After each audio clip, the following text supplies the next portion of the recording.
There are some games that like to take risks or just experiment and have fun instead of sticking to the usual formulas. These are some of the best games that don't feel like anything else out there. What I mean is, whether it's mechanically, gameplay-wise, narratively, or through some like really bold decision the developers made, they break away from the standard playbook. So let's talk about them. I genuinely don't even know where to start with this one, because this is one of those games that when you bring it up to someone who played it, they just get this look on their face, like a knowing look, like yeah, that game, because there really is nothing else like it. And I think that's the thing that gets me the most about Noire. It came out in 2011, right? And we are sitting here however many years later, and nobody has really done what this game did. Nobody has really fully cracked that same thing open again, and that says a lot. That says a whole lot. So here's the deal. Noire is a Rockstar published game developed by Team Bondi, set in 1940s Los Angeles. And like on the surface, you go, okay, Rockstar, open world, 1940s, sounds like a vibe. And it absolutely is a vibe. But the reason this game is so unlike anything else, the reason we're even talking about it in this context, is the interrogation system. That is the heart of this game. That is the thing that makes Noire. And I want to get into that because I think a lot of people kind of gloss over just how insane that actually was, and still is. You play as Cole Phelps. He's a World War II veteran. He's come back from the Pacific. He joins the LAPD, and he's a straight arrow, right? Like almost aggressively so. He wants to do the right thing. He's rigid. He's proper. He's the kind of cop who shows up to a crime scene in a perfectly pressed suit and just immediately starts picking things apart. And the game kind of frames him as this almost idealistic, almost naive figure in this world that is very much not idealistic, because 1940s LA, man, the corruption, the dark underbelly, all of it. And Cole is kind of navigating through that while also dealing with his own baggage from the war that slowly starts to come out over the course of the game.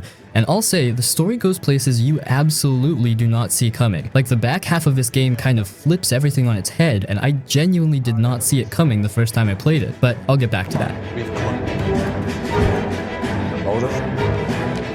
What's in it? So the structure of the game is you work your way through different desks at the LAPD. You start on patrol, and then you move up to traffic, and then homicide, and then vice, and then arson, and each desk is basically its own series of cases. And the cases on each desk kind of escalate and connect and build towards something bigger. And this is where the game just like completely has its own thing going on. Because each case, you show up to a crime scene and you investigate. You are literally walking around looking for clues. You find a clue, Cole crouches down, picks it up, looks at it, and like the controller kind of buzzes to tell you if there's more to examine. And there's this satisfying little like musical sting when you find everything. And then from your clues, you build out a picture of what happened. And then you bring suspects in for questioning. And this is it. Like, man, this is the thing. The interrogation system in this game used something called motion scan technology. And what that means is they put the actors in this rig with like 32 cameras around their face. 32 cameras! And captured every single micro expression, every little twitch, every little flicker behind the eyes.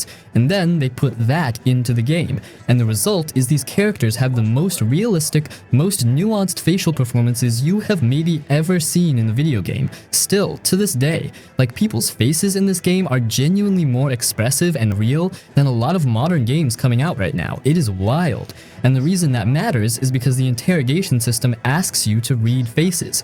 So you're sitting across from a suspect or a witness, right? Cole asks them a question, they answer, and you have to decide, are they telling the truth? Are they being evasive and you want to push them? Or are you going to flat out call them a liar and present evidence to contradict them?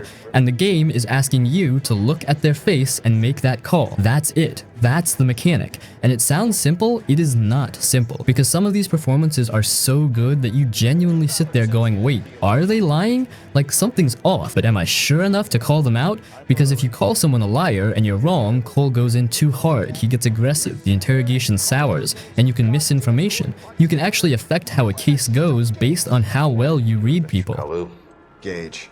He's in the Chamber of Commerce. He's in with all those momsers. He blocked every proposal I ever put forward. Kike this and kike that. The open world is also just genuinely beautiful for what it is. 1940s LA, and I mean, they absolutely nailed the aesthetic. The suits, the cars, the music on the radio in your car while you're driving to a crime scene, big band, jazz, all of it. The city just feels alive in this very specific stylized way. It's not a massive sandbox in the traditional GTA sense. Like, yeah, you can drive around, you can respond to street crimes that pop pop up on the radio, there are film reels and landmarks to find if you're into collectibles, but the open world is more like set dressing, right? It's a backdrop. It's there to make you feel like you're actually in this world, not necessarily to give you 100 hours of side content. And I think that's the right call for this game, because L.A. Noire is a story-driven, character-driven detective game. That's what it is. The open world serves that. It doesn't distract from it.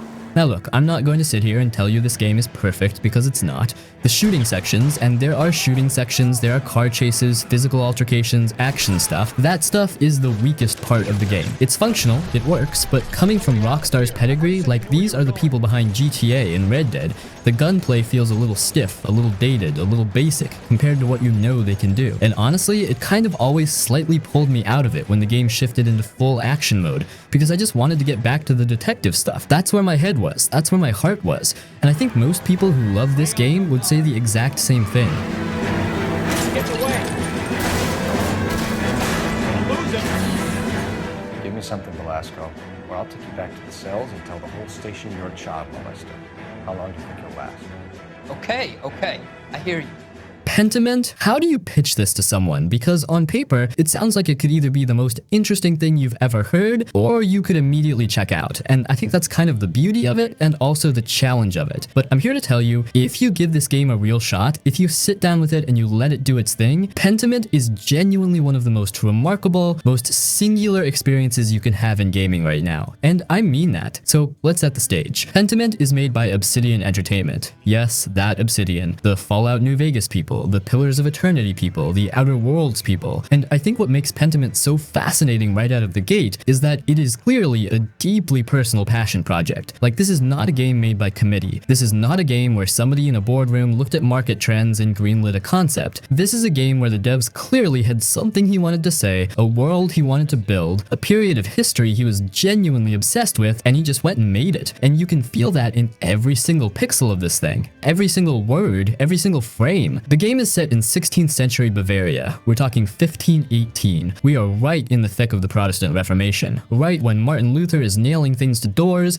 and the whole religious and social fabric of Europe is starting to pull at the seams. And the setting is this small Bavarian town called Tassing and the Curacao Abbey sitting up on the hill above it. And you play as Andreas Mahler. Mahler literally means painter in German, who is this journeyman artist, this itinerant scholar who's been living and working in the Abbey scriptorium. He's been there for years at this point, illuminating manuscripts, working on this massive theological work that he's been tasked with. And he's just kind of embedded in this community. He knows the monks, he knows the townspeople, he's got relationships everywhere. He's caught between two worlds, the ecclesiastical world of the abbey and the peasant world of the town below. And he's a fascinating protagonist because he's not a hero in any traditional sense. He's just a person, a complicated, flawed, intellectually curious person stuck in the middle of something much bigger than himself.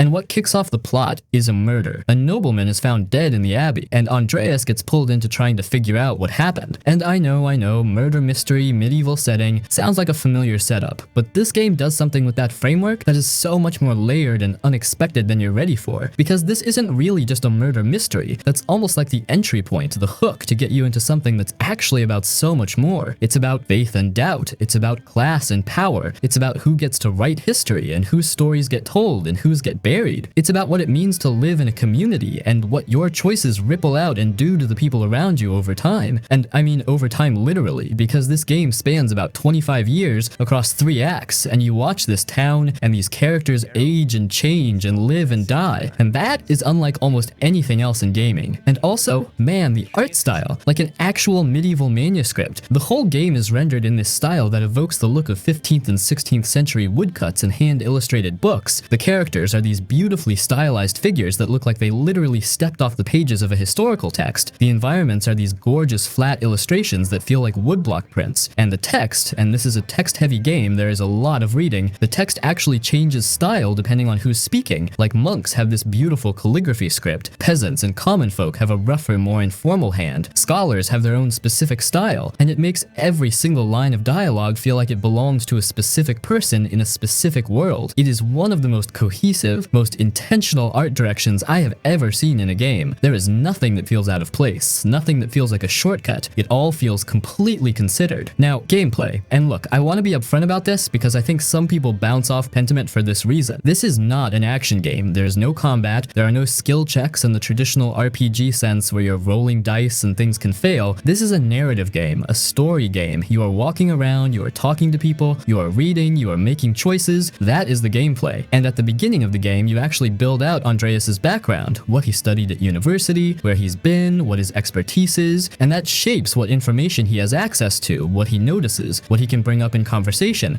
Like if you studied theology heavily, you might pick up on something a monk says that has a specific doctrinal implication. If you focused on law, you might notice something about a property dispute that other people would miss. And it doesn't change the core story, but it changes the texture of your playthrough. It changes what Andreas is bringing to the table. And I thought that was such a smart, elegant way to handle character building without it feeling like a traditional RPG system.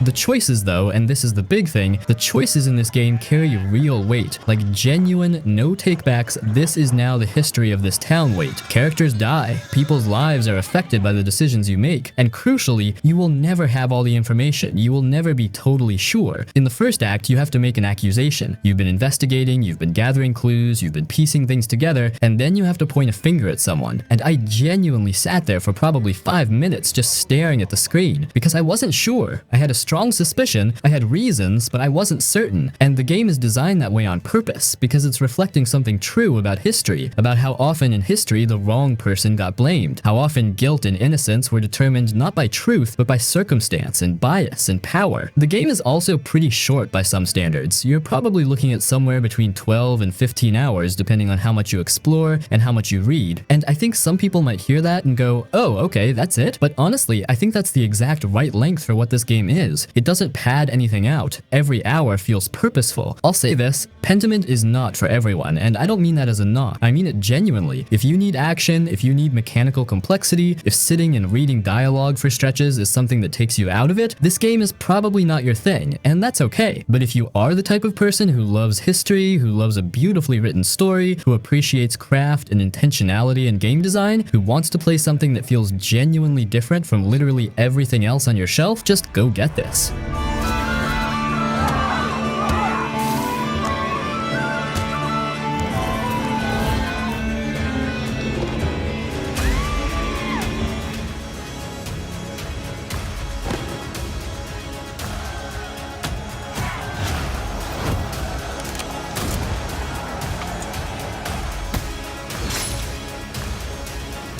Beyond Two Souls is one of those games that I keep coming back to in my head because it's just so weird and different and honestly kind of divisive. This one is just fascinating to me because it does so many things that are like completely unlike anything else. So first off, let's talk about what this game even is, right? Because if you haven't played it, it's not really a traditional video game in the sense that like you're not running around shooting things or managing inventory or leveling up stats or anything like that. This is a Quantic Dream interactive drama game, which means it's essentially like you're playing through a movie. And I know that sounds like a knock, like, oh, it's a walking simulator, it's just QTEs, but like, hear me out, because there's actually a lot more to it than that. You play as Jodie Holmes, and by the way, one thing I think I want to mention, that this is a PS3 2013, so I don't know, but doesn't this look so good for the age? Like, the motion capture in this game, dude, for 2013, this was absolutely insane. Like, the facial animations, the performances, the way these characters move and emote, it was really ahead of its time. And even now, like, going back to it, it still holds up pretty damn well. You can see every little micro expression, every emotion, and it really sells the more dramatic emotional moments in the game. Breath, Jody. It's just not fair!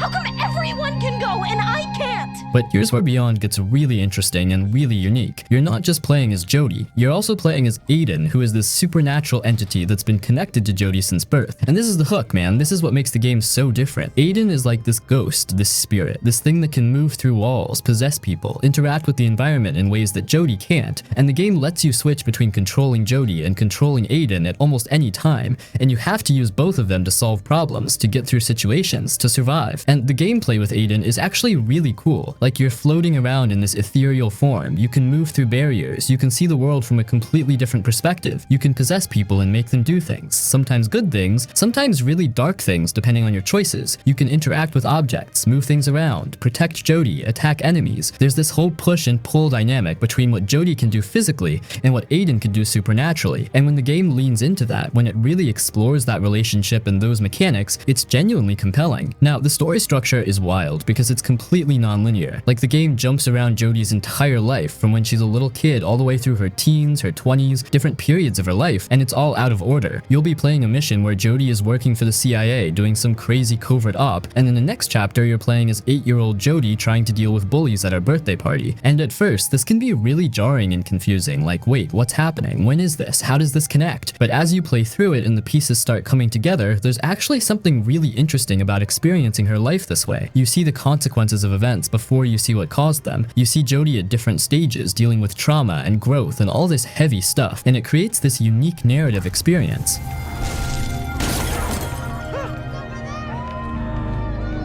The story itself, man, it goes to some really interesting places. Like, you've got government conspiracy stuff, you've got Jodie being trained as an asset for the CIA, you've got supernatural horror elements when she's dealing with entities from the infraworld, which is like this realm where Aiden and other spirits come from. You've got deeply personal, emotional moments about family, about identity, about what it means to be different and isolated. There's a chapter where Jodie is homeless, living on the streets, and it's this incredibly somber, heavy experience where you're just trying to survive, find food, stay warm, help other people in similar situations. And then the next chapter might be this intense action sequence where you're infiltrating a Somali warlord's compound. The tonal shifts are huge, and I think that's part of what makes the game so divisive. Like, it doesn't really settle on one thing. It's a supernatural thriller, it's a personal drama, it's an action game, it's a horror game at times. It's all of these things mashed together, and depending on what you're looking for, that can either be really exciting and unpredictable, or it can feel disjointed and unfocused. I played through this game twice, once right when it came out in 2013, and then again a few years later when they released the remastered version. And both times I came away thinking like, yeah, this game is flawed, it's messy, it doesn't always nail what it's going for, but it's also really brave and ambitious and different. It's trying to do something that most games don't even attempt. It's using the medium of video games to tell a very specific kind of story about identity, connection, power, loss, and what it means to be human when you're fundamentally different from everyone else.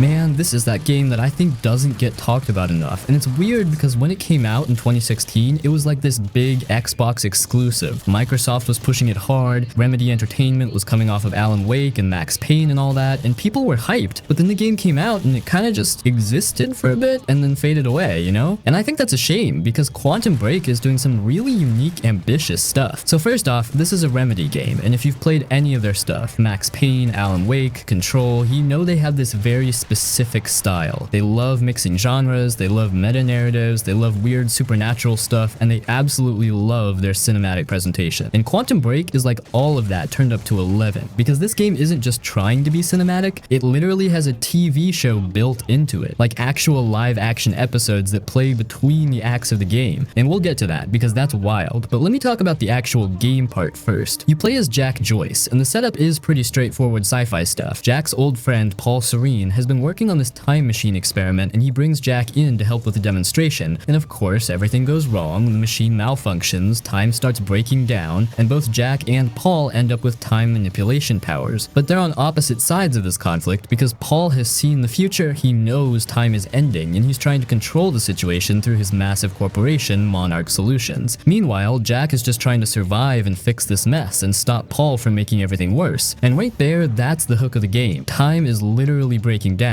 You'll be walking through environments and you'll see these stutters, these glitches in reality, where objects are frozen mid-fall or repeating the same motion over and over, or entire sections of the world are just fracturing and splitting apart. The visual effect of this is genuinely incredible. Like, you'll see a building collapsing, but the debris is frozen in midair, suspended in this crystalline time fracture, and you can walk around it and see it from different angles. Or you'll be in an area where time is skipping and people are teleporting around, stuck in these loops. The art direction and the visual effects physics work in this game is top tier, dude. It really sells this concept of time falling apart. Oh, crap. Frozen again. She was right. About the fracture. About all of this.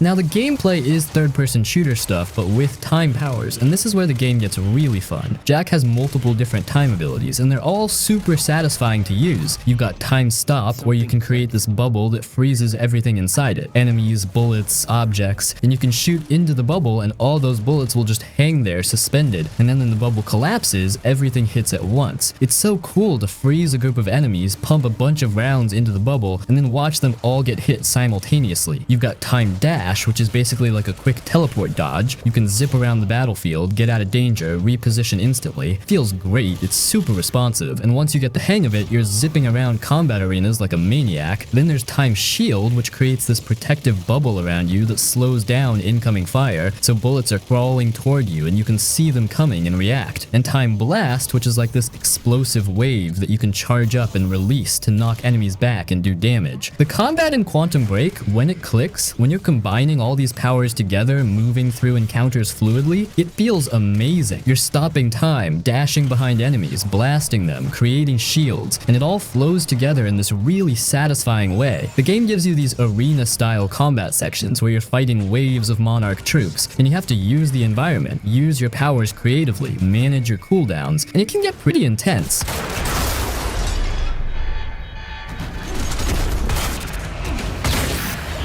But look, the story and the presentation, this is where Quantum Break really goes for it. The narrative is super involved, super detailed, and it's told through multiple perspectives. You've got the main game where you're playing as Jack, experiencing his side of the story, but then between acts, the game switches perspective and you play as Paul Serene, and you have to make these big choices called junction points. These are like these pivotal moments where Paul has to decide the direction Monarch is going to take, and your choices here actually affect how the story unfolds, what enemies you fight, what environments you go through, what side characters live or die. And then, after each junction point, the game plays a live-action TV episode, like a full 20-25 minute episode with actors and sets and everything. These episodes focus on the Monarch side of things, on characters you don't play as in the game. Beth Wilder, who's this time traveler trying to help Jack, Liam Burke, who's head of Monarch security, Charlie Wincott, who's this tech guy, all these supporting characters. And the episodes show you what's happening behind the scenes, how Monarch is responding to Jack's actions, how these characters are dealing with the time crisis and their own moral dilemmas. And look, the TV show stuff is ambitious as hell, and I respect what they were trying to do, create this hybrid game TV experience where the two mediums complement each other. And sometimes it works, like you'll meet a character in the game briefly, and then in the episode you'll get their full backstory and motivations, and it adds depth. Or you'll see the consequences of your junction choices play out in the episodes, and that's genuinely cool. In everything you've seen, do I stop before you? Some people are gonna love that whole transmedia storytelling thing, but for me, especially on replays, it does let you skip the episodes if you want, but then you're missing context and story beats, so it's this weird catch. The actual narrative though, the time travel stuff, the conspiracy, the mystery of what's causing the time breakdown and how to fix it, I found it pretty compelling. Remedy does this thing where they fill their games with documents and emails and recordings you can find that flesh out the world and the lore, and Quantum Break has tons of that. Like you can find these quantum ripples, which are basically echoes of events, and when you interact with them, you see these ghostly flashbacks showing you what happened in that location. It's a cool environmental storytelling tool, and it really encourages exploration. I keep coming back to with Quantum Break is it's swinging for the fences. It's trying to do something different, something ambitious, blending game and TV, exploring time manipulation mechanics that feel genuinely unique, telling a complex sci-fi story with real production value and Hollywood actors. And even when it doesn't entirely nail everything it's going for, I respect the hell out of the attempt.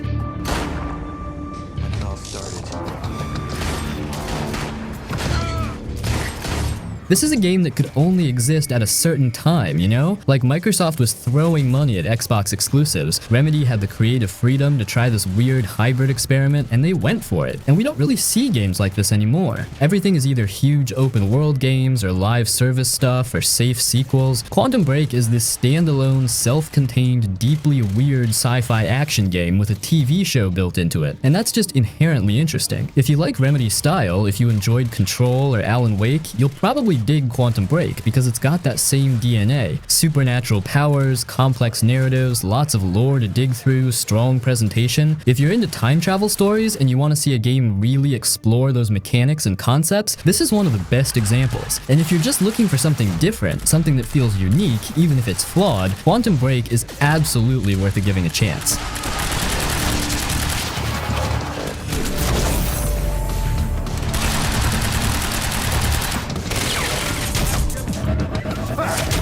Brutal Legend. So Brutal Legend came out in 2009. Like, this is one of those games where I feel like I have a responsibility to talk about it because I genuinely think it is one of the most misunderstood, most slept on, most unfairly forgotten games of its entire generation. And I think a big part of why it got slept on is because it was sold wrong. It was marketed wrong. People went in expecting one thing and got something else and bounced off of it. And that is a tragedy, because if you go into Brutal Legend knowing what it actually is and you are the right person for it, and you might be that person, you might absolutely be that person, this game is one of the most purely joyful, most creative, most lovingly crafted experiences you can have. It is a love letter, like a full, genuine, heartfelt love letter. And I'll explain what I mean by that. This is a game that is simultaneously an action game and an open world game and a real-time strategy game and a comedy and a rock opera. And I know that sounds like a mess. I know it sounds like someone just threw a bunch of genres in a blender, but in the hands of Tim Schafer, it somehow, miraculously, feels completely coherent. It feels like it could only ever have been exactly this, because every single piece of it comes from the same place. Every piece of it comes from a deep, genuine, almost overwhelming love of heavy metal. So let's get into it. You play as Eddie Riggs. Eddie Riggs is a roadie, like a heavy metal roadie. He's the best roadie in the world, actually, and he knows it, and he's kind of quietly miserable because the bands he works for now are all this terrible glam pop metal nonsense, and he is a man who truly believes in the power of real metal, old school metal, and he's just grinding away doing his job because it's all he knows. And through a sequence of events involving a stage collapse and a blood sacrifice to his belt buckle, look, just go with it, Eddie gets transported to this ancient world, this world that is literally built from heavy metal, like the landscape is made of the visual language of heavy metal album covers come to life. There are mountains that look like giant amplifiers, there are forests of giant guitar necks, there are rivers of fire, there are demons and warriors and creatures that look like they stepped directly off the artwork of a Black Sabbath or Iron Maiden record, and Eddie wakes up in the middle of it and goes, huh, and then he gets to work. The world itself, and this is something I think people don't fully appreciate about Brutal Legend, is one of the most creative, most meticulously designed open worlds in gaming. And it's not big in like a modern Ubisoft sense where it's big because they needed checkboxes. It's big because there is so much stuff to say about heavy metal and they needed the space to say it, because every single inch of this world is a reference. Every landmark, every enemy design, every piece of scenery is a nod to something. A band, an album cover, a lyric, a moment in metal history. And if you are a metal fan, if you have even a cursory knowledge of the genre, playing Brutal Legend is like, it's like walking through a museum that was built specifically for you. You round a corner and you see something and you go, oh, that's a reference to that album. Oh, that's based on that artwork. Oh, that enemy design is clearly inspired by that. And the density of that stuff is remarkable. And then there's the RTS element, and look, this is the thing. This is the thing that I think caught people off guard and divided opinion on this game, because about a third to a half of the game involves these stage battles, where you're essentially playing a real-time strategy game. You build a stage, the stage generates fans, which is your currency, you spend fans to summon different types of units, different soldier types, different vehicles, and you direct them in battle against an opposing army while also participating personally in the fight as Eddie, and the goal is to destroy the enemy stage. And I think the honest take on this is the RTS elements are not deep. Like, if you are a hardcore RTS player, if you live in StarCraft, this is not going to scratch that itch in the way you might want. The mechanics are relatively streamlined. This game deserved better than it got in 2009, it really did. But it's still here, it's still waiting, and if you've never played it, man, you are in for something.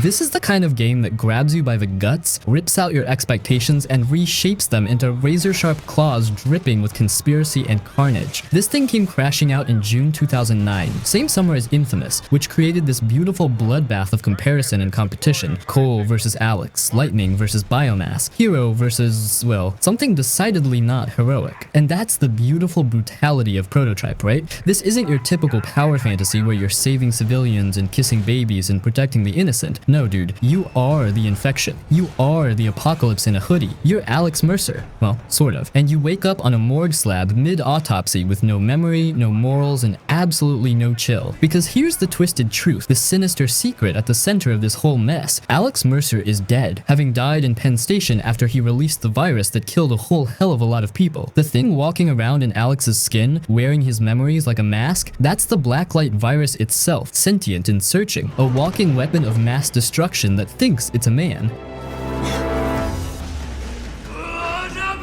And that existential horror, that identity crisis coded in crimson, that's what makes this game genuinely fascinating beneath all the brutal, bloody bombast. You're playing as something pretending to be someone, trying to piece together a past that isn't even yours, consuming conspirators and civilians alike just to understand what the hell happened. The consumption mechanic, man, that's the core, the cruel and creative heart of this whole experience. You grab someone, pull them close, and absorb them completely. Alex can consume others to regain health, absorbing their biomass entirely. Their body, their memories, their identity, all of it flows into you, fueling your powers, filling in the fractured fragments of the conspiracy. It's dark, it's disturbing, it's disgustingly satisfying, and you need to consume constantly, because biomass is your battery, your bread and butter, your biological bankroll. Every power you use, every wound you heal, every helicopter you hijack, it all costs biomass. So you're constantly hunting, constantly feeding, this parasitic predator prowling the panicked streets of Manhattan, transforming terrified soldiers and innocent bystanders into pure fuel.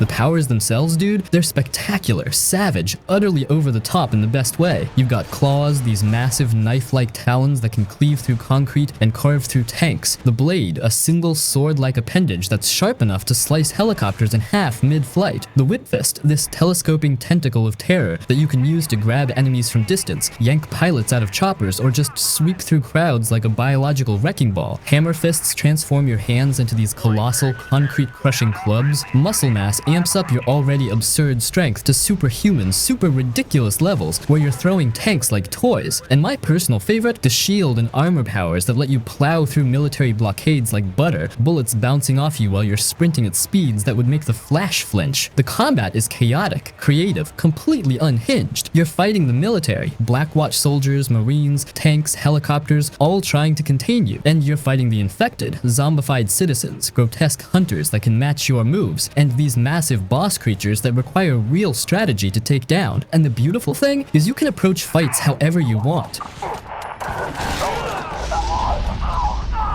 Because the movement in this game, the mobility, the madness of it, that's where Prototype really flies. You can sprint up any surface, buildings, bridges, billboards. You can leap across entire city blocks, cover crazy distances with a single charged jump. You can glide through the air, using momentum and madness to traverse Manhattan in ways that feel genuinely freeing and phenomenal. And the web of intrigue system is brilliant for this. You consume key targets, absorb their memories, and unlock these video clips, these narrative nodes that slowly, steadily reveal the bigger picture. You learn about Project Blacklight, about the real Alex Mercer, who was kind of a cold, callous bastard, honestly, about the biological warfare experiments, the cover-ups, the complicity, because Prototype isn't about being a hero or a villain, it's about being something in between, something undefined, something dangerous and desperate and deeply, darkly fascinating. It's a game that asks what you'd do with ultimate power, and answers immediately, probably a lot of awful things, and you'd enjoy every second.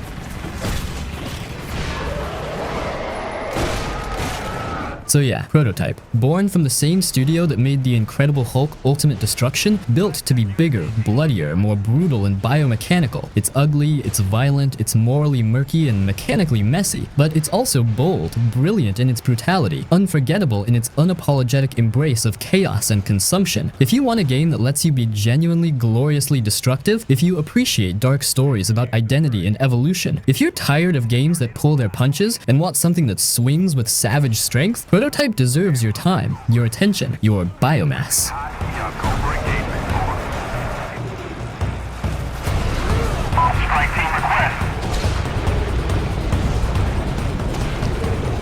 Like, at some point, Shadow of the Colossus stopped being just a video game and became like a conversation piece, like a philosophical thing. Nothing, and I mean nothing, prepares you for what Shadow of the Colossus actually is. But okay, what is this game? So you play as this young man named Wander, and Wander has traveled to the ends of the earth, to this forbidden land, this vast, empty, ancient place, carrying the body of a girl named Mono. And he lays her on this altar in this massive stone temple, and this disembodied voice, this entity named Dorman, speaks to him from above. And Dorman tells him that the only way to bring Mono back to life is to find and destroy 16 colossi, these massive, ancient, dormant creatures scattered across this enormous, forbidden landscape. And Wander agrees. And that is the entire setup. That is the whole story going in. And then the game just lets you go. And here is the thing that I think breaks people's brains a little bit when they first realize it. There are no other enemies in this game. There are no towns, there are no NPCs to talk to, there are no side quests, no dungeons, no loot, no progression system in any traditional sense. The entire game, the whole thing, is just Wander, his horse aggro, this enormous open landscape, and 16 colossi to find and kill. That's it. That is literally the whole game. And somehow that is enough. That is more than enough. Because what Fumito Ueda understood, what makes this game so extraordinary, is that by stripping away everything, by removing every piece of conventional game design noise, what you're left with is pure feeling, pure atmosphere, pure encounter. And the encounters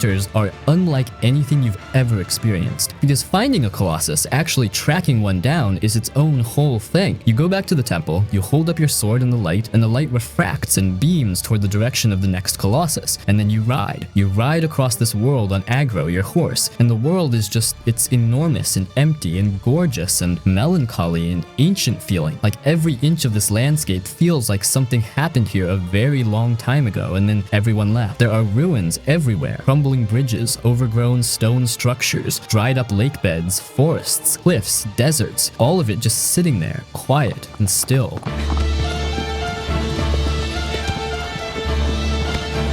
And then you find one. And man, the first time you find one of these things and it stands up and you realize the scale of what you were looking at, I don't care how many times you've seen screenshots or trailers, nothing prepares you for the actual moment. Because these things are massive. I mean, genuinely, jaw-droppingly, almost incomprehensibly massive. Like the first Colossus you encounter is already enormous, and you go, okay, wow. And then later Colossi make the first one look modest. And the way you handle it is the mechanical genius of Shadow of the Colossus. Each Colossus is essentially a puzzle boss. There is no health bar to chip away at in a traditional sense. Instead, you have to figure out how to climb the Colossus, like physically climb it, grab onto its fur or its stone surfaces or whatever it's made of while it's moving and thrashing, and find the glowing sigils on its body, which are the weak points. And then you have to drive your sword into those sigils to deal damage. And that sounds maybe straightforward, but it is absolutely not, because every single Colossus is completely different. Different size, different shape, different behavior, different environment. Some are on land, some are in water, some fly. And figuring out how to even get on some of these things, figuring out the sequence of how to reach the weak points, that is the puzzle. And when you solve it, when you figure it out and you're hanging onto this massive creature's fur 50 feet in the air while it's swinging its head trying to throw you off, and you find the sigil and you raise your sword and you plunge it in, that feeling is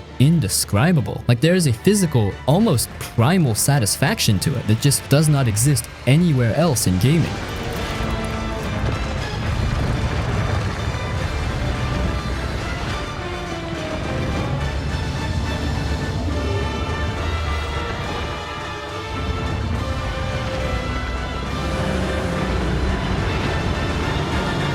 This thing started as a Skyrim mod, and it was so damn good, so densely written and deeply weird that it won a National Writers Guild Award. Think about that for a second. A modification of someone else's game beat out actual professional writers. That's the kind of lightning in the bottle brilliance we're dealing with here. So here's the setup, and it's simple but sinister, elegant but evil. You're trapped in an ancient Roman city, underground, untouched by time, but definitely touched by something darker. And this place operates under one rule, one law, one lethal limitation: if one person sins, everyone dies. The golden rule: break it and every single soul in the city turns to gold. Frozen, finished. A city of statues, shimmering and silent. And when that happens, when someone steals or lies or kills or commits any crime at all, boom, time resets. You loop back to the beginning of the day, Groundhog Day style, but with way higher stakes and way better dialogue. You keep your knowledge, your items, your progression, but everyone else, they reset. Fresh slate, no memory of the massacre, which means you become this walking encyclopedia of secrets, this temporal detective, this chronological Columbo piecing together puzzles across multiple timelines. And dude, the way this game handles the time loop mechanic is masterful. It's not tedious, it's not repetitive, it's revelatory. Each loop peels back layers, exposes new paths, opens locked doors you couldn't reach before. You're not repeating the same day, you're remixing it, reconstructing it, rewriting it.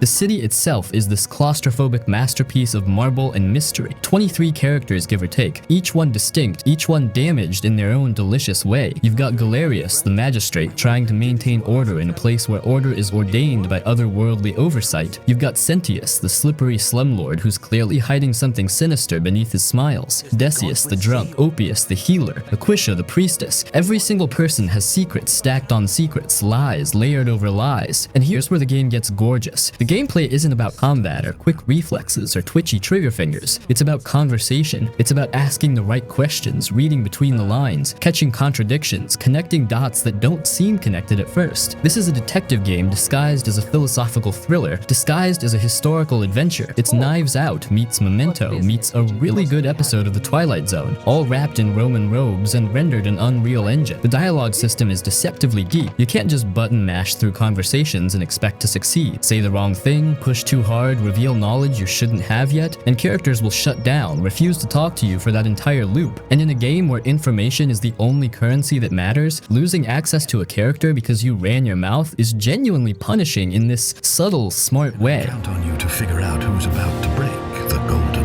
Arrived here, and you already know. The game does have some action sequences, which honestly feel a bit out of place, but also add this weird variety that keeps things fresh. There's this one quest called Behind Closed Doors, where you venture into a sealed palace full of zombie-like creatures, and suddenly you're in survival horror mode, shooting golden arrows at skeletal sentries in dark hallways. It's jarring, but also kind of brilliant, because it breaks up the philosophical pontificating with pure primal panic. Now, the game isn't perfect, no game is, no art is, right? The facial animations can look a bit stiff, a bit uncanny valley at times. The combat sections, when they appear, feel clunky and awkward because this engine, this design philosophy, wasn't built for action. Characters sometimes take too long to turn around when you talk to them, which is a minor annoyance that adds up over multiple loops. But here's the thing, those flaws fade fast when the story sinks its teeth into you, when you're 3 loops deep and you've just figured out how to save someone who seemed doomed, when you realize you can exploit the time loop in creative ways, like stealing money, which triggers the reset, but keeping the money in the next loop, essentially using the apocalypse as a free shopping spree, when you meet the god pulling the strings and realize the final boss battle is a philosophical debate, a war of words, wisdom weaponized against divinity. Arrived here, and you already know everyone and exactly what's about to happen to them.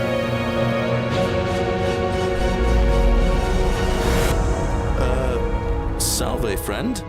Indiana Jones and the Great Circle. I have to be upfront about something right away because I think it's important context for everything I'm about to say. Going into this game, I was cautiously optimistic. So the game is developed by Machine Games, the Wolfenstein people. And right away, that pedigree tells you something because Machine Games knows how to build a first-person world. They know how to make a first-person game feel cinematic and grounded and tactile all at the same time. And they brought all of that to this. And the result is something that genuinely feels like playing an Indiana Jones movie, not a game inspired by Indiana Jones, not a game that kind of captures the vibe, an actual Indiana Jones movie that you are inside of, and that is a really hard thing to pull off, and they absolutely nailed it. The game is set in 1937, which puts it right between Raiders of the Lost Ark and The Last Crusade, so we're in the sweet spot. Peak indie era. The world is on the brink, fascism is rising in Europe, and Indiana Jones is, as he always is, right in the middle of something he probably probably should have stayed out of, but absolutely could not help himself. The story kicks off at Marshall College, where Indy is a professor, and something gets stolen from the college that sets him off on this globe-trotting adventure. And I mean globe-trotting literally. You are going to Egypt, you're going to Vatican City, you're going to the Himalayas, you're going to Thailand. The scope of this game's locations is genuinely impressive, and each one feels completely distinct and fully realized.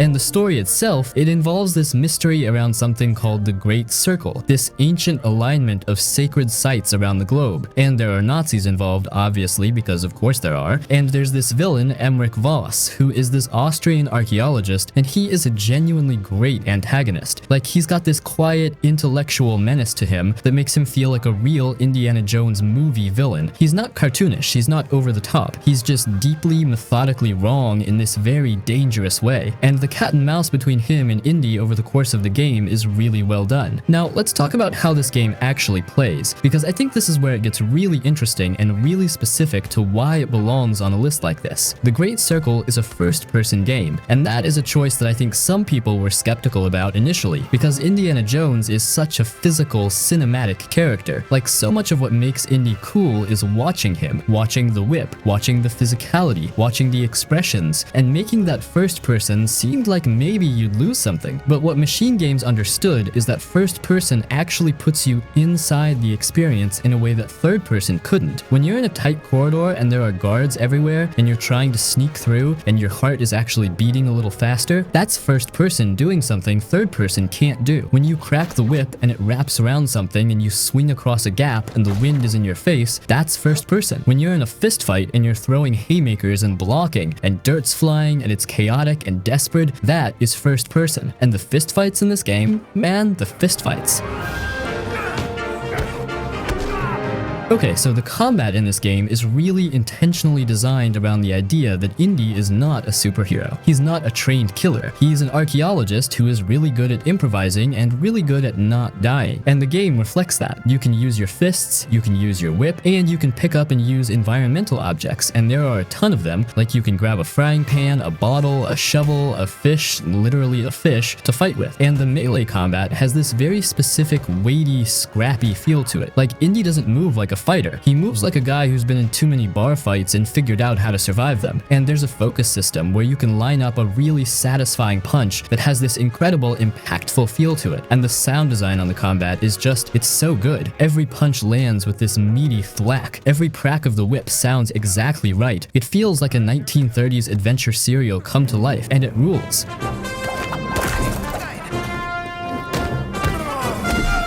But here's the thing, and this is important. The game actively encourages you not to fight. Like, Indy is fragile. He gets hurt. He can't just wade into a room with 8 Nazis and punch his way through all of them without it going badly for him. The game wants you to think. It wants you to sneak, to observe, to use the environment, to find creative solutions. And when you do engage in combat, the game wants it to feel like a last resort or a calculated choice, not a power fantasy. And I love that. I love that a game had the restraint and the design intelligence to build around the actual character rather than just making him a power fantasy action hero because the IP demanded it. The whip is also just, it's so satisfying. You can use it to swing across gaps, you can use it to pull objects toward you or out of enemy hands, you can use it to trip people, you can use it to interact with the environment in all these clever ways, and it never gets old. Like, I was 30 hours into this game and cracking that whip still felt good every single time. That's good game design right there. And speaking of 30 hours, the game is big, like genuinely substantial. Each major location is this large, semi-open environment with a central main objective, but absolutely stuffed with side content, with archaeological puzzles, with hidden tombs to find, with collectibles and artifacts and documents that flesh out the world. And the archaeological puzzle stuff is genuinely great. Like, you'll find an ancient mechanism and you have to figure out how it works, how the pieces fit together, and Indy will mutter to himself as he works through it. Little comments, little deductions, and it makes you feel like you're in his head, like you're thinking alongside him. And when you figure it out, there's that same satisfaction that a good adventure game puzzle gives you, where it clicks and you go, yes, of course, how did I not see that immediately? Nazi idiots. Almost this. Now look, there are some things. The stealth system is functional, but it's not like stealth game stealth. Like, it's not Splinter Cell or Hitman level complexity. It works, it does what it needs to do, but if you go in expecting super deep stealth mechanics, you might find it a little basic. And occasionally the AI does some things that make you go, buddy, I am literally standing right here, but it never really broke the experience for me, because the game's strengths are so strong that the occasional AI quirk just kind of gets absorbed into the fun. And look, I know that there are people who are disappointed that this game isn't a balls-to-the-wall action shooter. Like, Machine Games made Wolfenstein. They know how to do run-and-gun Nazi killing, and some people were expecting that, but that's not what Indiana Jones is. Indiana Jones is about adventure, exploration, discovery, outsmarting your enemies, using your wits and your tools, and this game captures that spirit perfectly. This is not a game where you're mowing down hundreds of enemies with machine guns. This is a game where you're sneaking through ancient ruins, deciphering hieroglyphics, swinging across deadly traps, having scrappy fistfights with thugs, and uncovering world-shaking mysteries. It's paced more deliberately, it's more thoughtful, more focused on the journey and the atmosphere than on constant action, and I think that's exactly what it needed to be. I walked away from Indiana Jones and the Great Circle feeling like I had just experienced a proper Indiana Jones adventure. Like, this is the game fans of the franchise have been waiting for. It honors the source material, it understands what makes Indiana Jones special, and it translates that into a video game in a way that feels authentic and immersive and fun.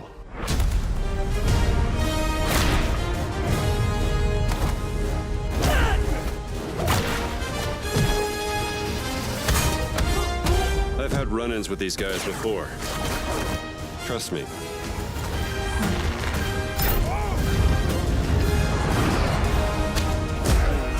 So this game, the people who played it love it. They genuinely, deeply love it. And not enough people played it. And that is a problem I would very much like to help fix right now. And it is a sequel to The Darkness, which came out in 2007 and was developed by Starbreeze Studios. And the first game is also great, genuinely great, worth playing on its own terms. But The Darkness 2 is the one that I think really crystallized everything into something special. Something that just fully committed to what it was and executed it at a really high level. And what it was is one of the most viscerally satisfying, most narratively interesting, most stylistically bold first-person shooters of its entire era. And I think it got completely buried under the noise of 2012, which was just an absolutely stacked year for games, and that is genuinely unfortunate. So here's the setup. You play as Jackie Estacado. Jackie is the Don of the Franchetti crime family. He is a mob boss. Young, sharp, dangerous, trying to hold his organization together in a world that is constantly trying to tear it apart. And Jackie also happens to be the current wielder of the Darkness, this ancient primordial demonic entity that has been passed down through a bloodline for centuries. The Darkness lives inside Jackie. It gives him power, it gives him these incredible supernatural abilities, and it also talks to him, like, constantly. This sinister, seductive, deeply unsettling voice that whispers and goads and tempts. And the relationship between Jackie and the Darkness, this negotiation between his humanity and this thing inside him that is very much not human, is the core of everything this game is about thematically, and it is way more interesting than you might expect from what is ostensibly a game about a mob boss with demon arms.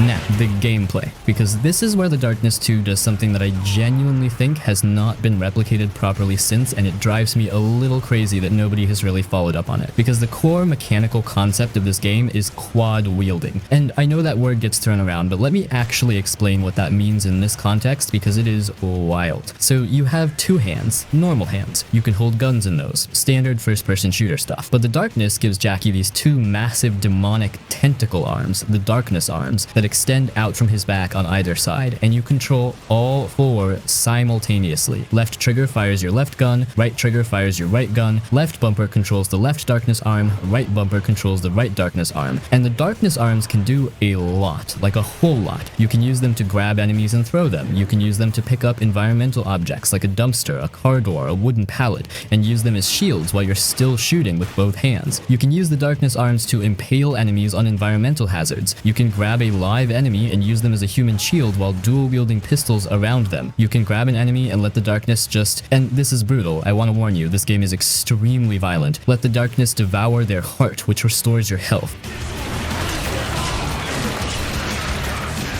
And what all of this creates is this combat system that is just relentlessly, joyously chaotic in a way that feels completely unique, because at any given moment you are making 4 simultaneous decisions with 4 simultaneous inputs: left gun, left arm, right arm. And when it clicks, when you are in the middle of a firefight and you've got a guy pinned with the left arm and you're using him as a shield and shooting with your right hand and your left darkness arm just grabbed another enemy out of the air, it feels insane. The art style is also something I need to talk about because it is a massive part of why this game feels so distinct. The Darkness 2 uses a cel-shaded visual style that's directly inspired by the Top Cow comic books that the game is based on, and it is gorgeous. Like, it has this inky, high contrast, almost painted quality that makes everything look like a moving comic panel. Now look, I'm gonna be real with you. The Darkness 2 is short, like genuinely short. The main campaign is probably 6 to 8 hours, and in 2012 that was held against it pretty significantly. People felt like they weren't getting enough game for their money, and I understand that criticism on a pure value calculation level, but I'll say what I always say about games that are short and focused.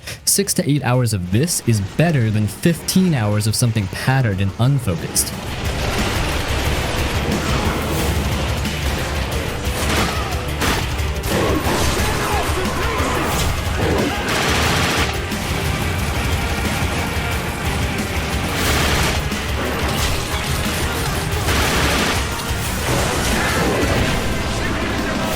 I don't know if I can recommend it to everyone, but like, if you've ever played a military shooter and felt kind of weird about it, or you're interested in games that actually have something to say, this one is absolutely worth your time. And I'm gonna say up front, this game came out in 2012, so like, it's old, it looks dated, the gameplay is pretty standard third-person cover shooter stuff. But stick with me here, because what this game does narratively is just absolutely wild, and it's unlike anything else you're probably gonna play. So the setup is pretty straightforward, right? You play as Captain Martin Walker, and you're leading this 3-man Delta Force team into Dubai, and Dubai in this game has been absolutely decimated by these catastrophic sandstorms. Like, the entire city is buried in sand, skyscrapers are half covered, and it's this really unique, haunting visual aesthetic. Your mission is simple, it's a reconnaissance mission. You're going in to find out what happened to Colonel John Conrad and his battalion, the 33rd Infantry, who stayed behind to evacuate civilians and then just went dark, radio silence. So you're going in to find them, figure out what's going on, and get out. That's it, that's the mission. And for the first like hour, maybe hour and a half, the game plays exactly like you'd expect. It's a competent third-person shooter. You've got your standard cover mechanics, you duck behind walls, you pop out, you shoot guys, you command your 2 squad mates to flank or take out specific targets or toss grenades. The gunplay is fine. It's not groundbreaking, it's not bad, it's just solid. You know, you've got your assault rifles, your shotguns, your sniper rifles, all the standard military shooter stuff. And honestly, if you're coming into this just expecting a shooter, the mechanics are gonna feel pretty generic. Like, it's very clearly inspired by games like Gears of War with the cover system, or like the modern military shooters that were everywhere in the early 2010s. Call of Duty, Medal of Honor, all that stuff.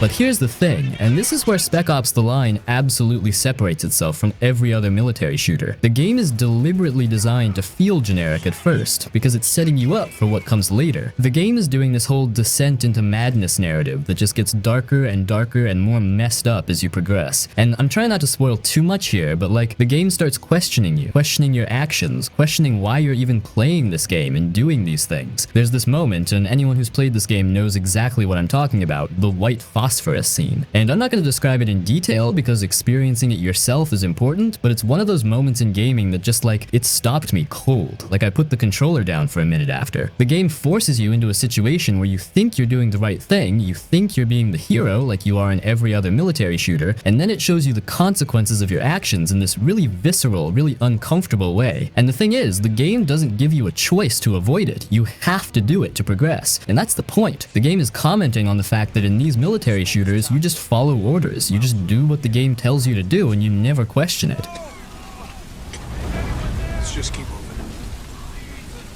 Also, the voice acting in this game is exceptional. Nolan North, who voices Captain Walker, does an incredible job. And if you know Nolan North, you know him as Nathan Drake from Uncharted, this charming, quippy hero character. But in this game, he starts off as your standard gruff military commander, and as the game progresses and Walker descends further into this moral darkness, you can hear it in his voice. He gets more desperate, more unhinged, more violent. The way he gives commands to his guys changes. Early on, he's tactical, he's professional. By the end, he's screaming at his guys skies, he's executing enemies in brutal ways, and Nolan North sells every second of it. I think the game is probably like 6 to 8 hours long, depending on how much you explore and how quickly you move through combat encounters. It's not a long game, but honestly, I don't think it needs to be longer. The pacing is pretty tight, and by the end, you're exhausted emotionally.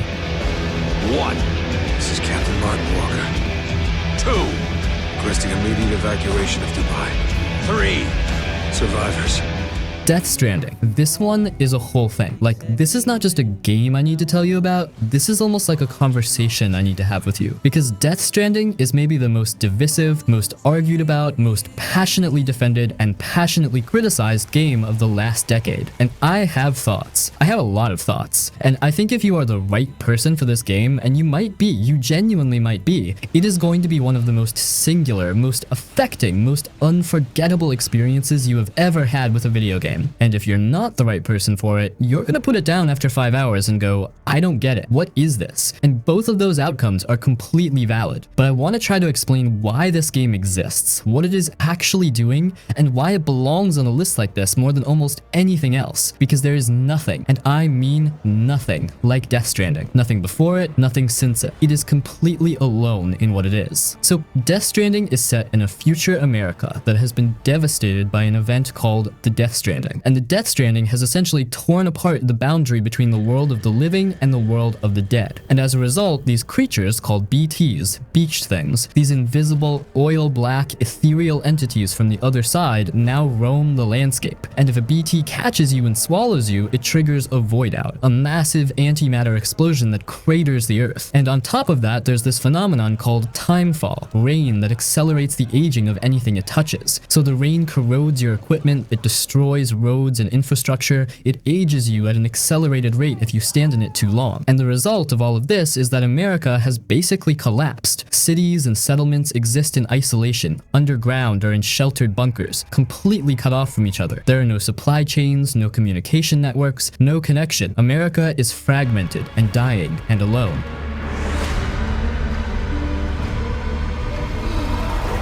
And you play as Sam Porter Bridges, played by Norman Reedus. And Sam is a porter, a courier. His entire job, his entire life is carrying cargo from place to place across this broken landscape. He walks, he carries stuff on his back, he delivers things. And he has this condition called dooms, which gives him a sensitivity to the world of the dead. And he also has this ability called repatriation, which means when he dies, he wakes back up. He comes back from the beach, this liminal space between life and death, and he can keep going. And early in the game, Sam gets conscripted, really kind of forced into it, by this organization called Bridges to go on this mission to reconnect America, to physically travel from the East Coast all the way to the West Coast and connect isolated settlements to this network called the Chiral Network, which would link them all together and rebuild some semblance of civilization. And the game is you doing that, walking across America and delivering things and connecting people. That is the game. And I know how that sounds. And this is exactly the moment where people check out. Walking simulator, delivery man simulator, boring. And look, I understand that reaction. I genuinely do. But here is what I need you to understand. Here is the thing that people who dismiss this game miss completely. The walking is the point. The delivery is the point. The act of carrying something across a hostile, broken, beautiful, dangerous landscape and getting it to someone on the other side, that is not a vehicle for something else. That is the something. That is the game. And what Kojima understood, what makes this design so radical and so specific and unlike anything else in gaming,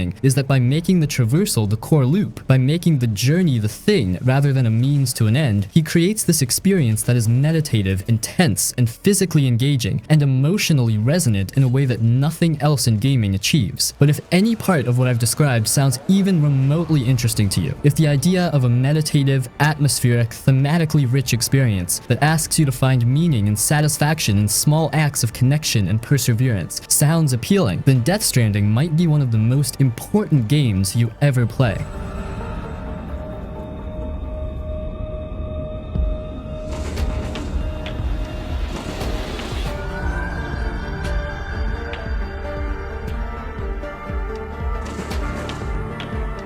Before your eyes, the thing that makes this game so special, so unlike anything else, is the core mechanic. You play the entire game by blinking, like with your actual eyes. You use your webcam, it tracks your face, and when you blink in real life, that's your input. And I know that sounds gimmicky, I know that sounds like some weird tech demo thing, but the way this game uses that mechanic to tell this incredibly emotional story about life and death and regret is just absolutely beautiful. And I'm gonna try to talk about this without spoiling too much, because experiencing this game for yourself is really important. So the setup is, you play as this soul named Benjamin Bryn, and you've just died, and you meet this ferryman character who's basically rowing you across the river to the afterlife, and he needs to know your life story to present to the gatekeeper to determine where you're going to end up. So the entire game is you reliving your life from birth to death, and the ferryman is narrating and kind of guiding you through these memories. And the blinking mechanic, here's how it works and why it's so genius. When you're in a memory, as long as you keep your eyes open, you stay in that moment, but the second you blink, time moves forward. Sometimes it skips ahead a few seconds, sometimes it skips months or years, and you cannot control this. You cannot stop yourself from blinking. Like, you're going to blink eventually, that's just human biology, right? And the game knows this. The game is designed around the fact that you cannot hold your eyes open forever. So there are these moments, these beautiful, important moments in Benjamin's life, and you're trying so hard to keep your eyes open, to soak it all in, to stay in that moment just a little longer. Maybe it's your mom reading you a bedtime story, or it's a piano recital, or it's a moment with someone you love, and you're fighting against your own biology, you're fighting against blinking, and then you blink and the moment's gone. It's moved forward, you've missed something. And that feeling of loss, of time slipping away from you, no matter how hard you try to hold on to it, man, that's such a powerful metaphor for life itself. We can't stop time, we can't go back, we can only experience these moments as they happen and then they're gone. That's a great idea. I don't know what I'd do without old Benny. It's Chloe.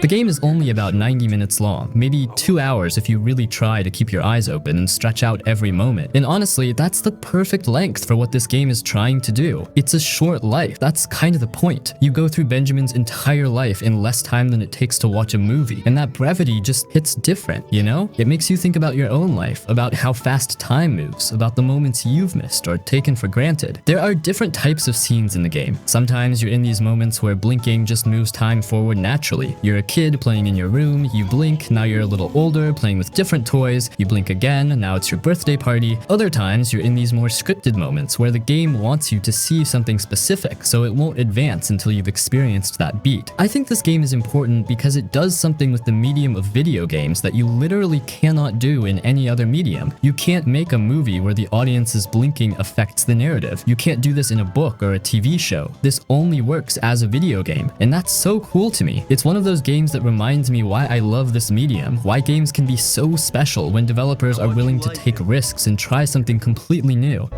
To start from the very beginning, I need you to remember. And just try to enjoy it this time. So, in this game, there is no action, no combat. There's no exploration in any traditional sense. You are watching a story unfold, and you are making choices that shape that story. That is the whole thing. Basically, it's a really tight and interesting narrative game that will keep you hooked once you get past the slideshow look of the game, which, yeah, I get it looks really jarring, but hear me out. As Dusk Falls does not look like a conventional video game. It looks like, okay, imagine a graphic novel, like a really beautifully illustrated, painterly graphic novel, and then imagine those panels very subtly animated, not fully animated like a cartoon, not static like a comic book, but something in between. Like the illustrations breathe, characters blink, shift slightly, the camera moves slowly across a panel, and it creates this effect that is almost like flipping through a really cinematic graphic novel in real time. Now, about the story. So the game opens in 1998, Arizona, and we are following two families whose paths are about to collide in this catastrophic, life-altering way. One family is just an ordinary family, like genuinely ordinary. They're in the middle of a move, they're dealing with their own quiet tensions and their own baggage, and they stop for the night at this roadside motel in the middle of nowhere, just trying to get from one place to another, just trying to get through the day. And then there's this other family, these brothers, who have just come from something that went very, very wrong, and they end up at the same motel, and things escalate fast. And what starts as this desperate, volatile, completely out of control situation becomes a full-blown hostage crisis, and the people caught in the middle middle, the ordinary family, the other guests, everyone stuck in that motel, their lives are never the same after that night. Not one of them. And that one night, that is just the beginning. Because here's the thing that makes As Dusk Falls so special and so unlike most things in this genre. The game spans 30 years. Like, it is structured across 6 episodes and it covers decades of these people's lives. And what it is actually about, what it is really deeply about underneath the hostage drama and the tension and all of that, is aftermath. The choice system is also... Okay, so As Dusk Falls handles choices in this really interesting way. You have these decision moments where you pick dialogue or actions, and the choices feel genuinely consequential in a way that I think a lot of games in this genre don't always deliver on. Like, choices matter here. People live and die based on what you decide. Relationships are formed or destroyed. Futures are opened or closed. And crucially, and this is something I really appreciated, the game does not always tell you what the right choice was. It doesn't give you a little indicator going, good job, correct decision, because there often isn't a correct decision. And the art style, look, I said I came around to it, and I did, but I want to be honest that it is a specific taste, and not everyone is going to immediately click with it. If the idea of a mostly static, illustrated visual novel style presentation is a deal breaker for you, then this game might be a tough sell, regardless of how good the story is. So go look up some footage first. Make sure the presentation is something you can get on board with, because the story absolutely deserves your attention, but the style is non-negotiable. It's fundamental to what this whole thing is. Family means sacrifice. This is one of those games that I went into not really knowing what to expect, and it just completely hooked me for like a week straight. I did multiple playthroughs, I saw different endings, I got invested in these characters, and I just kept thinking about it even when I wasn't playing. And the core concept is so cool. It's this procedurally generated road trip game set in this fictional authoritarian country called Petria in 1996. And you play as different teenagers who are trying to escape across the border to freedom. And every single run is different because of the way the game generates these encounters and weaves together this larger narrative. It's really unlike anything else I've played. So here's how it works. You start a new run and you're playing as a random teenager. The game generates their backstory, their reasons for leaving, how much money they have, how far they are from the border, and your goal is simple. Get to the border, cross it, escape. But the journey is like 500 kilometers or whatever, and you've got to hitchhike, take buses, walk, whatever you can do to move forward. And along the way, you have these encounters with this cast of recurring characters, and this is where the game gets really interesting. There are like 7 or 8 main characters that you'll meet throughout your runs, and each one has their own storyline, their own motivations, their own role in this larger political situation that's happening in Petria. The procedural generation is handled really cleverly, so when you're on the road and you need to get to the next location, the game will present you with options. Hitchhike with this person, take a bus, walk to that motel, whatever. And depending on what you choose, you'll get a different encounter. Maybe you hitchhike and you meet Sonia and John and they're trying to rob you, so you've got to navigate that situation. Or maybe you take the bus and there's a police checkpoint and you've got to hide your identity. Or maybe you end up at a motel and you meet this other character and have a completely different experience. And because it's procedurally generated, you can't predict what's going to happen. Each run feels fresh and different. The encounters themselves are really well written and varied. Sometimes they're tense and serious. You're hiding from the police, or you're helping someone escape danger, or you're making these moral choices about whether to help someone or look out for yourself. Other times they're lighter and more fun. You might play mini games like air hockey or throwing darts, or you're just having conversations and learning about these characters. The game does a really good job of balancing the heavier political themes with these moments of levity and human connection. I'm gonna be honest with you. You're the worst camera person in the history of camera persons. The art style is really charming. It's got this low poly, almost cel-shaded look with these bold colors and this kind of stylized aesthetic. It's not trying to be realistic at all, and I think that works in its favor. The character designs are distinctive, the environments have personality, and there's this whole 90s vibe to everything. The music, the fashion, the technology. You're using payphones, you're listening to mixtapes, there are references to the era, and the soundtrack is fantastic. It's got this indie rock alternative sound that just perfectly captures that 90s road trip feeling. There are specific songs that I still remember because they played during these memorable moments. And your choices throughout all of your playthroughs, they accumulate and they affect the ending. The game is tracking these different ideological meters like support for the regime, support for the revolution, support for voting and democracy. And depending on what choices you make across all your runs, you're pushing the country in different directions. And I think this is really cool from a narrative design perspective. Most games, your choices only matter for that one playthrough. But in Road 96, every single teenager you play as, every single single choice you make, it's all contributing to this larger story. Now, I will say the procedural generation can sometimes lead to repetition, like you might get the same encounter twice in a row across different runs, or you might keep running into the same character over and over when you're hoping to see someone else. And occasionally the randomness can create weird pacing issues, where you get a bunch of low-key encounters in a row and the momentum slows down. But for the most part, I found that the variety was good enough that it didn't feel too repetitive, especially because the characters' storylines are evolving. So even if you're in a similar scenario, the context is different. You don't want to do that. Try something, Mr. President. If they do, I'll crush them once and for all. Nothing is more important. But there are many others in Petra still looking for it. Okay, I need a second here, because Kenshi is one of those games where I almost don't know where to begin, because everything I say about it is going to sound either completely insane or like I'm making it up, and I'm not making any of it up. Every single thing I'm about to tell you is real and actually in this game, and by the end of this, I think you're going to understand why Kenshi has this reputation, this incredibly specific, incredibly passionate, almost cult-like reputation among the people who have fallen into it, because falling into it is genuinely the right phrase. But like, I need to be really clear about that right out of the gate. When I say unlike anything else on this list, when I say unlike anything else in gaming, I mean it more literally for Kenshi than maybe any other game I could name, because the design philosophy behind Kenshi is so fundamentally different from how almost every other game is built that it almost requires you to unlearn certain things before you can really appreciate what it's doing. Let me start with what the world is, because the world of Kenshi is one of the most genuinely original, most unsettling, most fascinating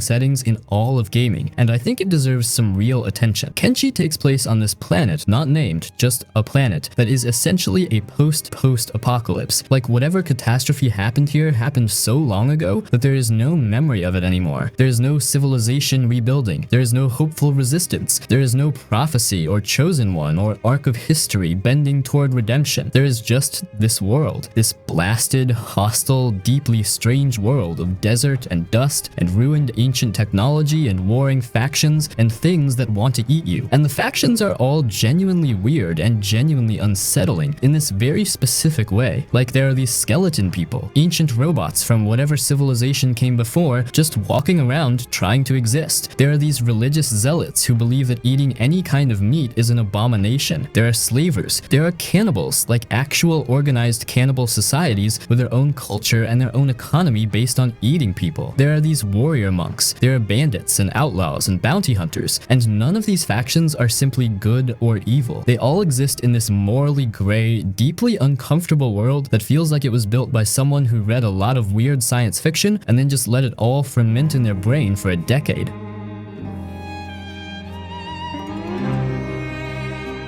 And you are dropped into this world with absolutely nothing. And I mean absolutely nothing. No tutorial, no quest marker, no opening cutscene explaining what's happening or who you are or what you're supposed to do, no main quest, no story in any conventional sense. You start with a character, maybe one character, maybe a small squad, depending on what starting scenario you picked, with almost no money, almost no skills, almost no equipment, and the game just goes. Here you are, good luck. And this is, okay, this is the thing. This is the thing that I think either immediately speaks to a certain type of person or immediately tells another type of person that this game is not for them. Because Kenshi has no goals it gives you. There is no objective. There is no end game the game is pointing you toward. The game is not trying to take you anywhere. You decide where you're going. You decide what you want. You decide who you want to be and what you want to build and what you want to do. And the world will absolutely, completely, mercilessly try to stop you from doing any of it. And when I say mercilessly, I want to be very specific about what I mean, because Kenshi is one of the hardest, most brutal, most genuinely punishing games I have ever played. Not in a Dark Souls kind of way, where the difficulty is designed and tuned, and there is always a path forward if you're skilled enough. No, Kenshi is brutal in this more chaotic, more realistic, more almost indifferent way. Like, the world is hard because it does not care about you at all. You are nobody. You are nothing. You are one tiny, insignificant person in a world that was here before you and will be here they're after you, and it operates according to its own logic completely regardless of whether that logic is convenient for you. Like, your first hours in Kenshi, you will get beaten up, probably a lot. Like, you might get attacked by bandits and get beaten half to death and left in the dirt, and then you have to drag yourself, literally. Your character will crawl on the ground if their legs are too damaged to walk, to safety, and then you have to let your wounds heal. And the healing in this game is real time. Like, you lie there and you heal, and while you're healing, maybe something else comes along and finds you, and maybe that's also bad, and maybe you get beaten up again, and you lie there again, and you think, okay, so that's how this works.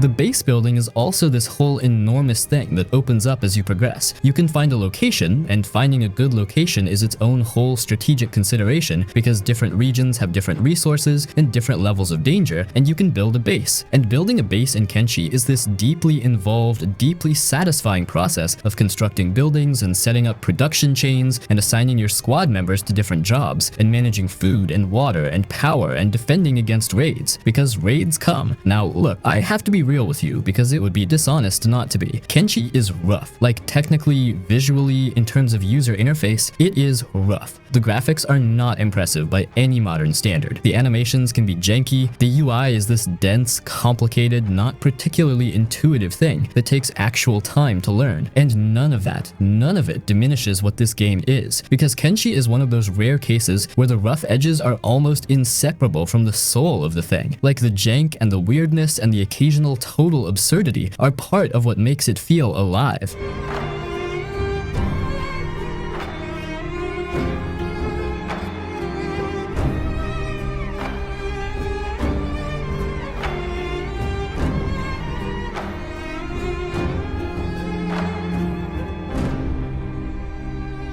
Sifu is this kung fu action game that is brutally difficult, incredibly satisfying when you start to get good at it, and has this aging mechanic that is just so clever and unique that it completely changes how you approach the game. And I'm gonna say this up front, if you don't like difficult games, if you get frustrated easily, this might not be for you. But if you're willing to put in the time to learn the systems and master the combat, Sifu is one of the most rewarding action games I've played in years. So the setup is pretty straightforward. You play as this young kung fu student whose family, including your Sifu, your master, gets murdered by this group of assassins, and you survive, and you spend years training, and then you set out on this revenge quest to hunt down each of the 5 people responsible and kill them. Classic revenge story, right? Very Kill Bill, very Old Boy, very much in that tradition of martial arts revenge films. And the game is structured into 5 levels, each one ending with a boss fight against one of these assassins. The squats, the club, the museum, the towers, and the sanctuary. And you have to complete them in order, though you can replay earlier levels to try to do better.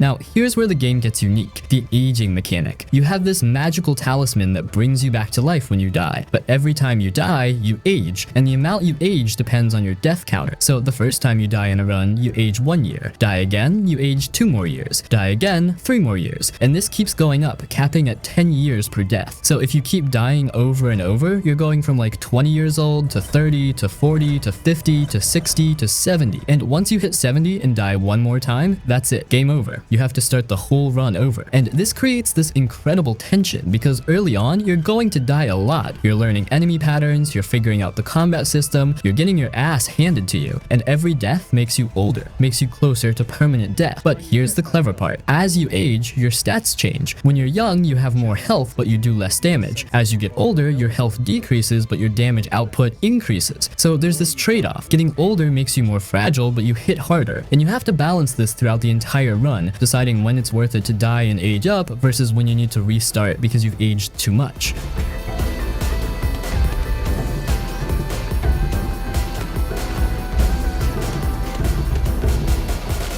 The combat system, man, this is where Sifu absolutely shines. It's so fluid, so responsive, so satisfying when you get into the flow of it. It's kind of similar to games like Sekiro or the Batman Arkham games in that it's all about timing and rhythm, but it's got its own feel. You've got light attacks and heavy attacks that you can chain together into combos. You can dodge, you can parry, you can block, and you've got this structure meter that's basically like a posture system. Every time you hit an enemy or they hit you or you block an attack, structure builds up. And when their structure breaks, their they're stunned and vulnerable, and you can unleash these devastating takedown moves. The level design is really well done. Each of the 5 levels is pretty substantial, maybe 30 to 45 minutes if you're playing well, longer if you're dying a lot. And they're structured kind of like mini gauntlets, where you're fighting through waves of enemies, navigating through these environments, and reaching the boss at the end. The Squats is this apartment building where you're fighting through drug dealers. Now, the roguelike structure, here's how progression works. As you play through levels and fight enemies, you earn XP, and you can spend that XP to unlock new moves and abilities. Maybe you unlock a new combo, or a new dodge move, or a passive ability that gives you more health. But here's the catch. These unlocks are temporary at first. If you die and restart, you lose them, but if you unlock the same ability multiple times, it becomes permanent. So there's this progression system where you're slowly building up your permanent toolkit across multiple runs. So the strategy becomes trying to perfect the earlier levels so you can tackle the later levels at a younger age with more health. And this creates this really interesting risk-reward decision making.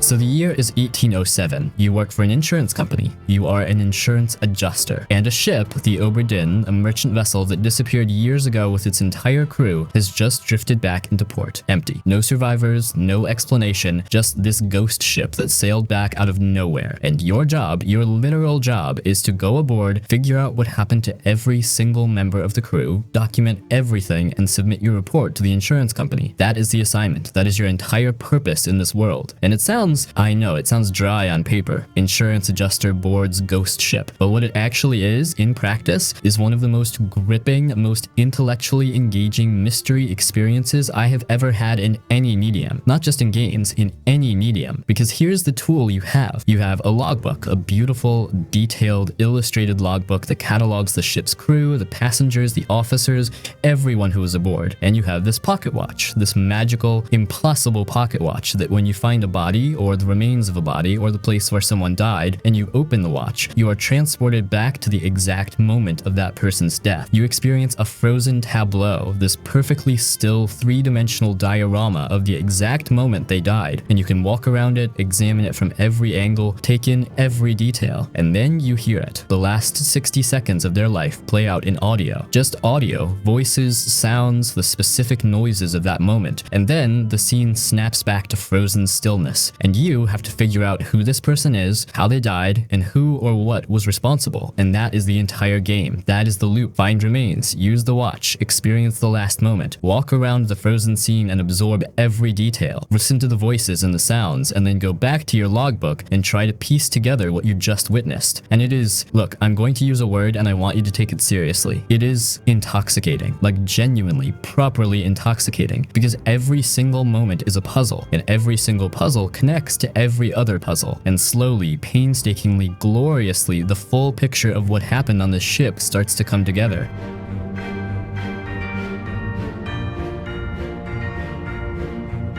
And what happened on the ship is, it is something. Like the full story of what befell the Obra Dinn is this sprawling, layered, deeply strange tale involving creatures and curses and mutiny and sacrifice and betrayal and things from the deep ocean that should not exist. And you piece it together not through cutscenes or exposition dumps or anyone telling you anything directly. You piece it together through evidence, through observation, through the frozen moments and the overheard voices and the illustrations in the logbook and the details on the ship itself. And when a piece clicks, when you go, oh, that's who that person is, and you flip to your logbook and you fill in their fate and the game confirms you got it right, that feeling is unlike almost anything else I have experienced in gaming. Like a genuine dopamine hit. Like your brain just goes, yes, correct, good, more of this immediately. And there are moments in this game where I had a theory and I was working through it and I was following the logic and I was checking it against everything I knew, and it all held up and I committed to it and the game confirmed it, and I said something out loud, like a genuine involuntary exclamation of satisfaction, because I figured it out. The difficulty is also really well calibrated in this specific, interesting way. Like the game does not hold your hand, it does not give you hints, it does not tell you when you're close or when you're wrong until you've committed to a full set of 3 fates that it thinks form a logical group. And even then, it only tells you how many of the 3 are correct, not which ones. So you have to keep narrowing it down, keep cross-referencing, keep going back to scenes you've already visited and looking at them with fresh eyes and new information. And there were moments where I was completely stumped.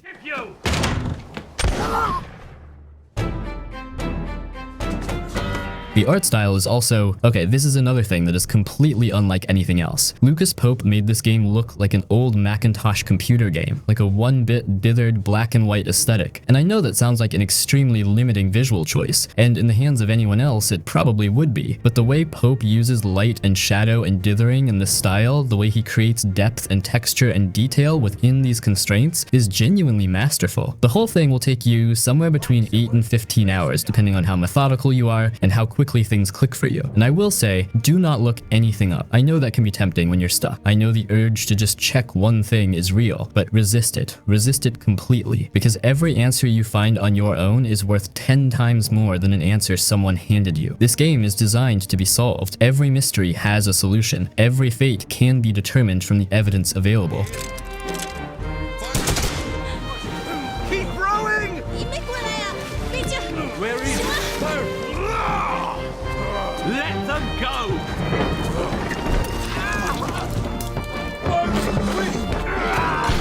This is legitimately one of the most unique, most ambitious, most emotionally devastating games I've ever played. And it's also one of the hardest games to recommend because you kind of have to trust me when I say you need to stick with it, even when it feels like you're doing the same thing over again. Because this game doesn't reveal what it really is until you're like 20, 30 hours in. And I know that sounds like a lot to ask, but I'm telling you, if you push through, if you see this game all the way to the end, and I mean the real end, not just the credits the first time they roll, you will experience something that will stay with you forever. So the setup is you're in this post-apocalyptic future where humanity has been driven off Earth by these alien machines, and humanity created these androids called Yorha to fight a proxy war against the machines. You play as 2B, this combat android, and you're partnered with 9S, this scanner android, and you're sent down to Earth to fight these machines and try to reclaim the planet for humanity. And the game is an action RPG made by Platinum Games, the same people who made Bayonetta and Metal Gear Rising, so the combat is fluid and fast and incredibly satisfying. But here's the thing, and I'm going to try to talk about this without spoiling too much because going in somewhat blind is important.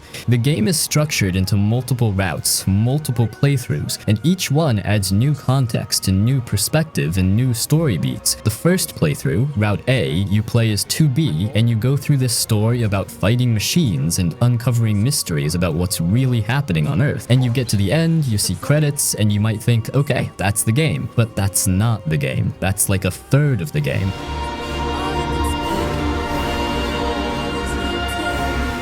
Then Route B starts, and you're playing as 9S through the same events but from his perspective. And this is where some people bounce off the game because it feels like you're just replaying the same stuff. And I get it, I felt that way too at first. But Route B adds so much context and new information and these hacking mini-games that are completely different gameplay-wise. And you start to understand things you didn't understand in Route A. You see scenes that 2B didn't see. You learn things about the machines and the world that completely reframe everything. And then Route C starts, and this is where the game just goes absolutely insane. I'm not going to spoil what happens, but Route C is a continuation of the story, not a replay. It's new content, new perspectives, new characters become playable, and the story goes to places that are dark and philosophical and emotionally devastating. And from Route C, you can get multiple endings, ending C, ending D, and then ending E, which is the true ending. And ending E, man, I have never experienced anything like ending E in a video game. It's one of the most meta, most emotionally powerful endings I've ever seen. I don't want to spoil it, but it involves the community of players, and it's just incredible. How is it going? I am embarrassed. Why is that? The combat system is fantastic because it's Platinum Games, right? These are the people who know how to make action combat feel amazing. You've got light attacks and heavy attacks that you can combo together. You can dodge, and if you time your dodge perfectly right before an attack hits, you get this slow motion effect and you can counter. You can equip different weapons, swords, spears, gauntlets, combat bracers, and you can set 2 weapons at a time and switch between them mid-combo. So you might have a sword in one slot and a spear in another, and you're chaining attacks together, color, switching weapons, dodging, and it all flows beautifully. Now, one of the most unique things about Nier Automata is how it shifts genres constantly. Like, most of the time, you're playing this third-person action RPG, running around, fighting enemies, doing quests, but then suddenly the camera shifts and you're in a side-scrolling section, like a 2D platformer, or the camera pulls way back and you're in this top-down twin-stick shooter perspective, or you're in a hacking minigame with 9S that's basically a twin-stick bullet hell shooter. The game is constantly changing up how you play it, and it keeps things fresh and surprising. The side quests in this game are hit or miss. Some of them are really meaningful and add to the world building and the themes, like there are quests where you're helping machines who are trying to understand human concepts like love or family or art, and these quests are often sad and thought-provoking, and they make you question what it means to be alive, what consciousness is, all this heavy philosophical stuff. But then there are also side quests that are just fetch quests or kill quests that feel like padding, so it's a mixed bag. I'd recommend doing the side quests that seem interesting and skipping the ones that feel like busy work. The story and themes, man, this is where Nier Automata really shines. It's a game about consciousness and identity and what it means to be alive. You've got these androids who are programmed to serve humanity and fight for humanity, but they have emotions and desires and fears. And you've got these machines who were created by aliens to destroy humanity, but they're developing their own culture and their own understanding of the world. And the game asks these questions about whether artificial beings can have souls, whether they deserve to exist, what gives life meaning. There are some issues with the game. The graphics are kind of dated, it came out in 2017, and even then it wasn't pushing the boundaries visually. The textures can be muddy, the environments can feel a bit empty sometimes, there are occasional frame rate drops, especially on older hardware, the map system is not great, it's kind of vague and doesn't give you a lot of detail, and like I said, some of the side quests are boring fetch quests that don't add much. But none of that really matters when you consider what this game does well. The story, the characters, the music, the themes, the way it plays with video game conventions and structure, it's all so ambitious and so well executed. This is a game that respects your intelligence, that trusts you to engage with complex ideas, that doesn't talk down to you.